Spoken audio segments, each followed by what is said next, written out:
చూపిస్తుంది అన్ని మెడలో షర్ట్లు అన్ని అవే ఉన్నాయి.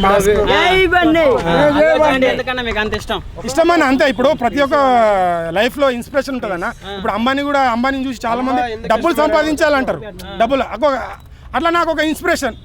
నా వరకు ఏంటంటే నా ఫ్యామిలీ తర్వాత అల్లు అర్జున్. ఎందుకంటే అతను ఒక రియల్ లైఫ్లో కూడా చాలా మందికి ఇన్స్పిరేషన్ అన్న. ఇప్పుడు గీత ఆర్ట్స్ అల్లు అరవింద్ గారి కొడుకు మన్మడు అంటే అంటే ఆయనకి ఎంత డబ్బు ఉండొచ్చు, కానీ ఆ డబ్బు అంతా పక్కన పెట్టేసి ఇండివిజువల్గా ఎదిగిండు తను.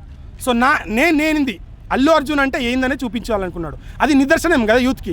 సో తను గంగోత్రి సినిమా అన్నప్పుడు ఎట్లున్నాడు, దాని తర్వాత స్టెప్ బై స్టెప్ ఎదిగిండు. అట్లాంటి వ్యక్తికి ఇష్టపడకుండా ఎవరు ఉంటారు? ఎవరైనా ఇష్టపడతారు. సో ఒకటే చెప్తున్నా, సినిమా ఇండస్ట్రీ మొత్తం మనకు ఎవరు గాడ్ ఫాదర్ అంటే చిరంజీవి. నాకు తెలిసి నేను చెప్తున్నా ఏంటంటే, నేను పుట్టి చిరంజీవి సినిమాలు చూసిన.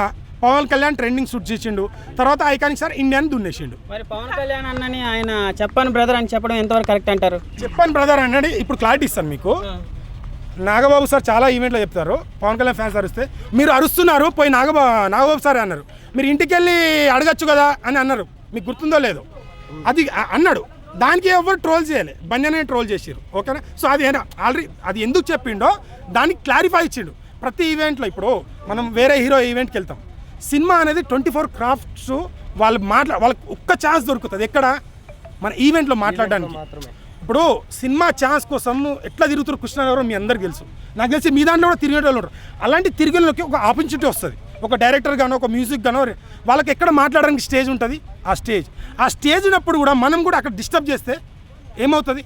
ఆయన ఇబ్బంది పాలవుతారు. అరవాలి భయ్యా. మనసులో ఉంటే ఎందుకంటే మనసులో ఉంటే రాజకీయంలో ఉన్నప్పుడు అక్కడికి వెళ్ళిండు. మీరు ఒకటి గమనించండి.